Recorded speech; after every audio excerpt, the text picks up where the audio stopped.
Elizabeth II was Queen of the United Kingdom and other Commonwealth realms from February 6, 1952 until her death in 2022. She was Queen Regnant of 32 sovereign states during her lifetime, 15 of them at the time of her death. Her reign of 70 years and 214 days was the longest of any British monarch and the longest verified reign of any female monarch in history. Elizabeth was born in Mayfair, London, as the first child of the Duke and Duchess of York. Her father acceded to the throne in 1936 upon the abdication of his brother Edward VIII, making the 10-year-old Princess Elizabeth the heir presumptive.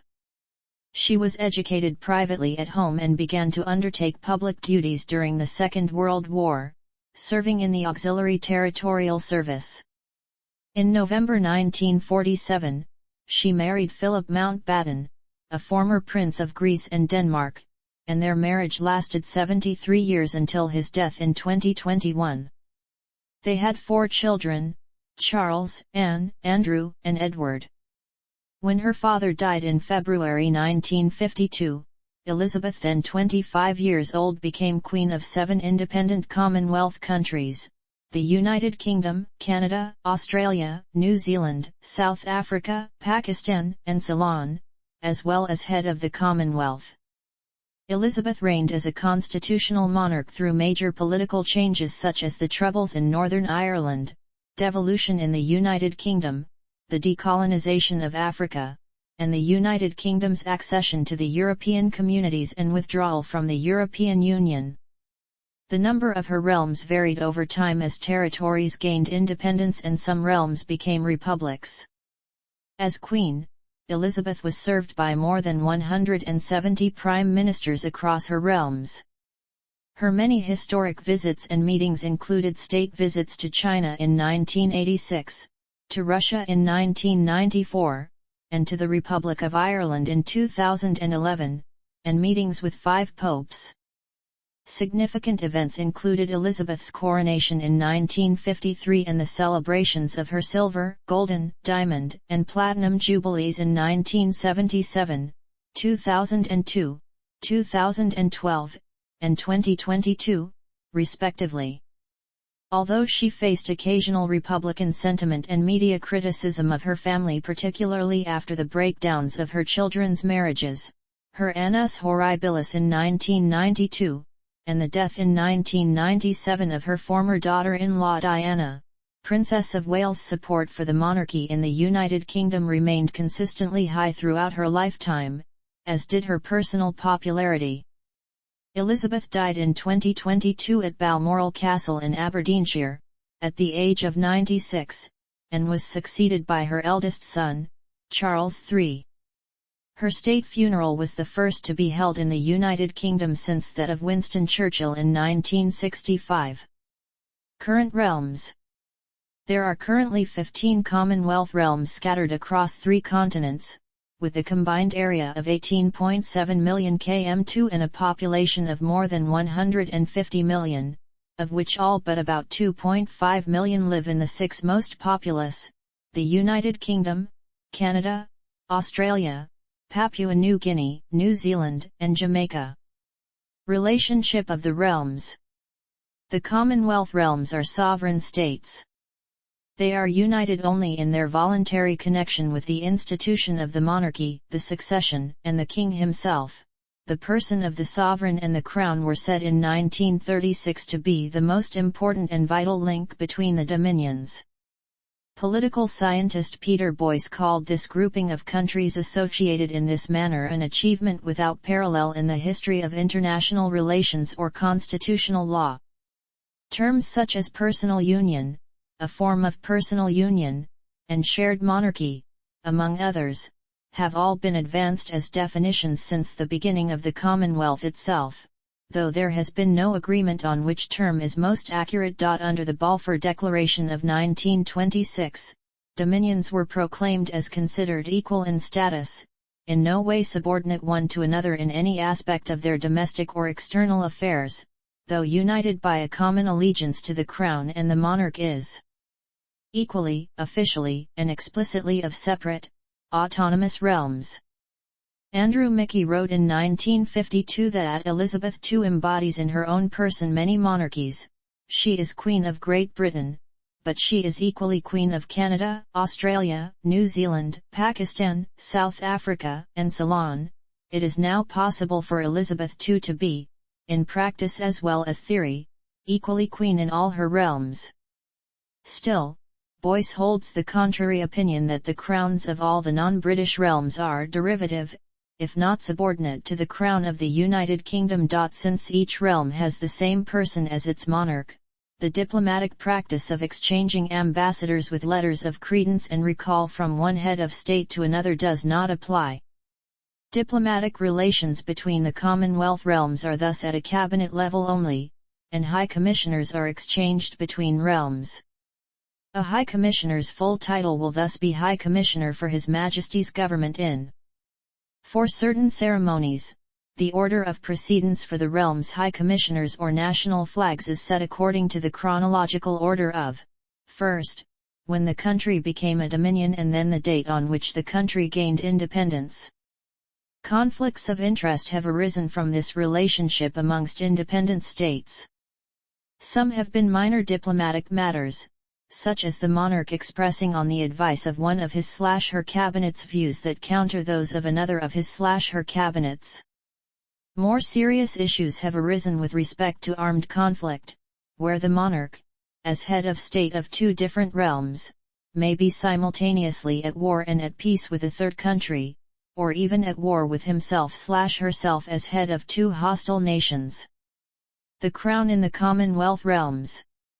The evolution of dominions into realms has resulted in the crown having both a shared and a separate character, with the one individual being equally monarch of each state and acting as such in right of a particular realm as a distinct legal person guided only by the advice of the cabinet of that jurisdiction. This means that in different contexts, the term crown may refer to the extranational institution associating all 15 countries, or to the crown in each realm considered separately. The monarchy is therefore no longer an exclusively British institution, having become domesticated in each of the realms. From a cultural standpoint, the sovereign's name and image and other royal symbols unique to each nation are visible in the emblems and insignia of governmental institutions and militia. Elizabeth II's effigy, for example, appears on coins and banknotes in some countries, and an oath of allegiance to the king is usually required from politicians, judges, military members, and new citizens. By 1959, it was being asserted by Buckingham Palace officials that the Queen was equally at home in all her realms. Royal succession and regency. To guarantee the continuity of multiple states sharing the same person as monarch, the preamble of the Statute of Westminster 1931 laid out a convention that any alteration to the line of succession in any one country must be voluntarily approved by the parliaments of all the realms. This convention was first applied in 1936 when the British government conferred with the Dominion governments during the Edward VIII abdication crisis. Prime Minister of Canada William Lyon Mackenzie King pointed out that the Statute of Westminster required Canada's request and consent to any legislation passed by the British Parliament before it could become part of Canada's laws and affect the line of succession in Canada. Sir Maurice Gwyer, first Parliamentary Counsel in the UK, reflected this position, stating that the Act of Settlement was a part of the law in each Dominion. Though today the Statute of Westminster is law only in Canada, Australia, and the United Kingdom, the Convention of Approval from the other realms was reasserted by the Perth Agreement of 2011, in which all 16 realms at the time agreed in principle to change the succession rule to absolute primogeniture, to remove the restriction on the monarch being married to a Catholic, and to reduce the number of members of the royal family who need the monarch's permission to marry. These changes came into effect on March 26, 2015. Alternatively, a Commonwealth realm may choose to cease being such by making its throne the inheritance of a different royal house or by becoming a republic, actions to which, though they alter the country's royal succession, the convention does not apply. Agreement among the realms does not, however, mean the succession laws cannot diverge, During the abdication crisis in 1936, the United Kingdom passed His Majesty's Declaration of Abdication Act with the approval of the Parliament of Australia and the governments of the remaining dominions. The Act effected Edward's abdication in the United Kingdom on December 11, as the Canadian government had requested and consented to the Act becoming part of Canadian law, and Australia and New Zealand had then not yet adopted the Statute of Westminster. The abdication took place in those countries on the same day. The Parliament of South Africa, however, passed its own legislation, His Majesty King Edward VIII's Abdication Act, 1937, which backdated the abdication there to December 10. The Irish Free State recognised the King's abdication with the Executive Authority Act 1936 on December 12. According to Anne Toomey, this demonstrated the divisibility of the Crown in the personal, as well as the political, sense. For E. H. Coghill, writing as early as 1937, it proved that the convention of a common line of succession is not of imperative force, and Kenneth John Scott asserted in 1962 that it ended the convention that statutory uniformity on these subjects would be maintained in the parts of the Commonwealth that continued to owe allegiance to the Crown. Today, some realms govern succession by their own domestic laws, while others, either by written clauses in their constitution or by convention, stipulate that whoever is monarch of the United Kingdom is automatically also monarch of that realm. It is generally agreed that any unilateral alteration of succession by the UK would not have effect in all the realms. Following the accession of George VI to the throne, the United Kingdom created legislation that provided for a regency if the monarch was not of age or incapacitated. Though input was sought from the dominions on this matter, all declined to make themselves bound by the British legislation, feeling instead that the Governors-General could carry out royal functions in place of a debilitated or underage sovereign. Tuvalu later incorporated this principle into its constitution. New Zealand included in its Constitution Act 1986 a clause specifying that, should a regent be installed in the United Kingdom, that individual would carry out the functions of the monarch of New Zealand. Monarch's role in the realms. The sovereign resides predominantly in his oldest realm, the United Kingdom. The king appoints viceroys to perform most of the constitutional and ceremonial duties on his behalf in the other realms, in each, a governor-general as his personal national representative, as well as a lieutenant governor as his representative in each of the Canadian provinces and governor as his representative in each of the Australian states. These appointments are made on the advice of the Prime Minister of the country or the Premier of the province or state concerned, though this process may have additional requirements.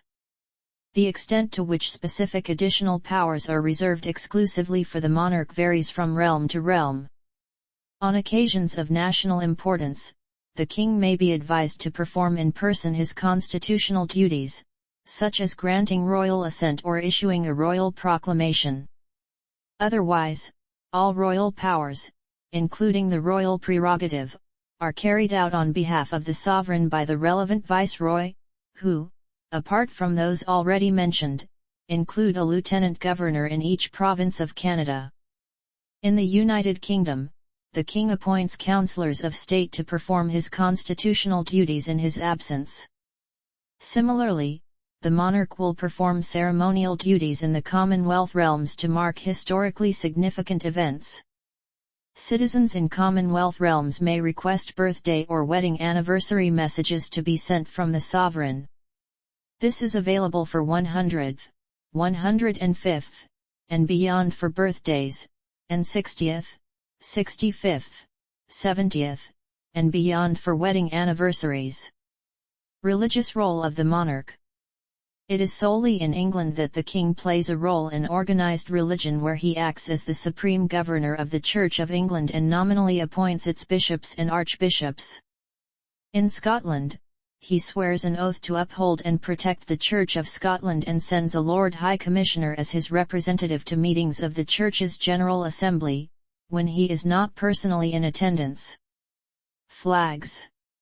Queen Elizabeth II employed various royal standards to mark her presence, the particular one used depending on which realm she was in or acting on behalf of at the time.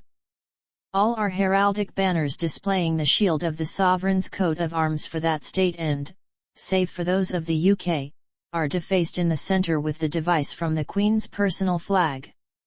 The Queen would use that personal flag in realms where she did not have a royal standard. Many other members of the royal family have their own personal standards, however, only the Prince of Wales, Princess Royal, Duke of York, and Earl of Wessex also have one each for Canada.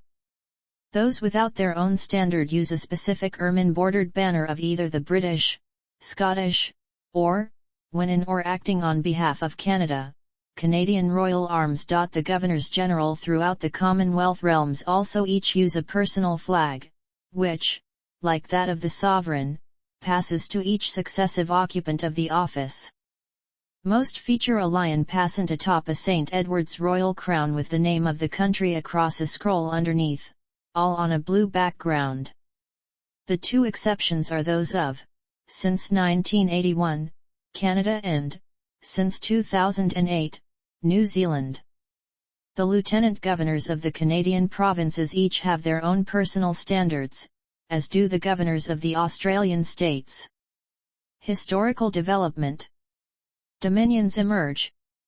The possibility that a colony within the British Empire might become a new kingdom was first mooted in the 1860s, when it was proposed that the British North American territories of Nova Scotia, New Brunswick, and the province of Canada unite as a confederation that might be known as the Kingdom of Canada.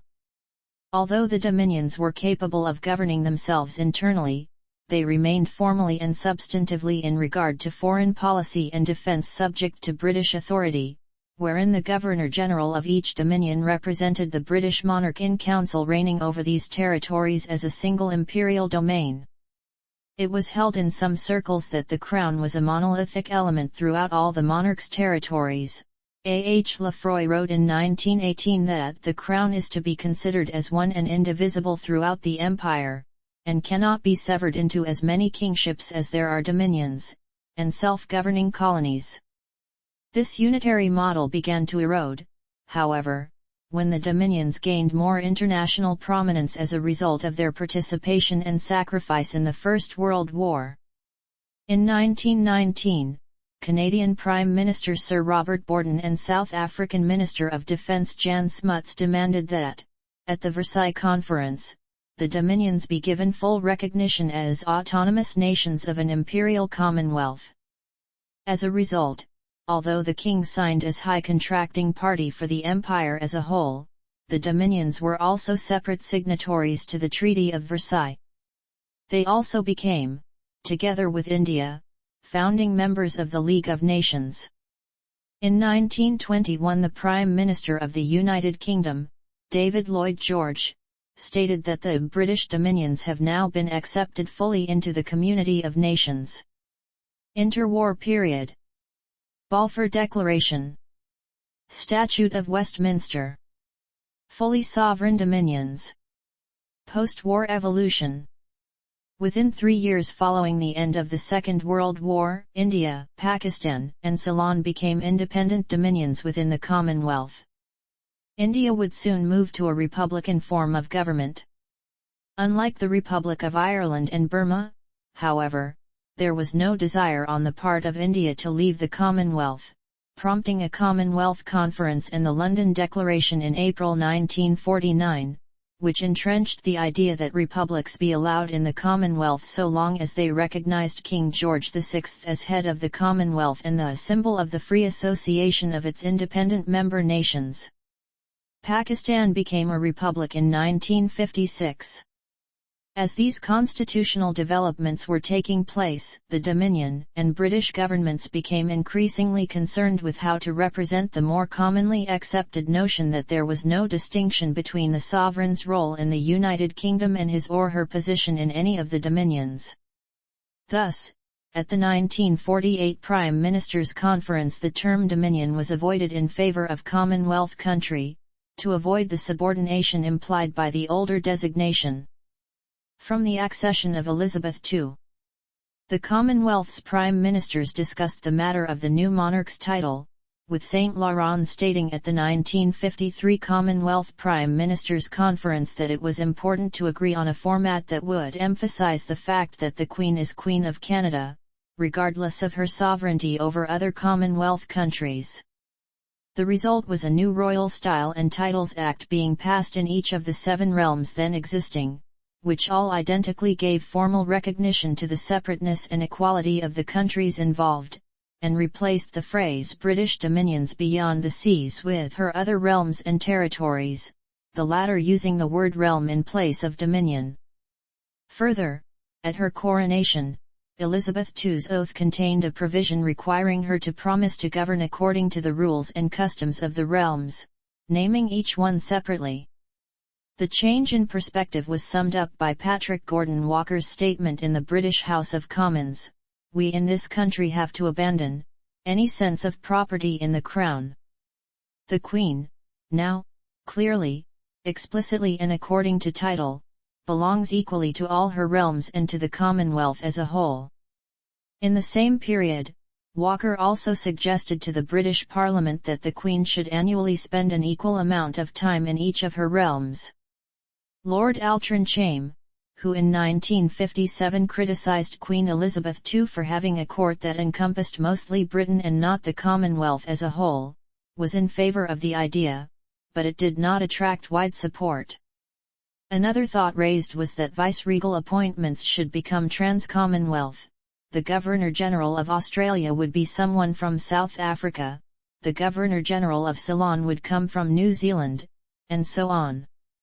The Prime Ministers of Canada and Australia, John Diefenbaker and Robert Menzies, respectively, were sympathetic to the concept, but, again, it was never put into practice. On July 6, 2010, Elizabeth II addressed the United Nations in New York City as Queen of 16 Commonwealth realms.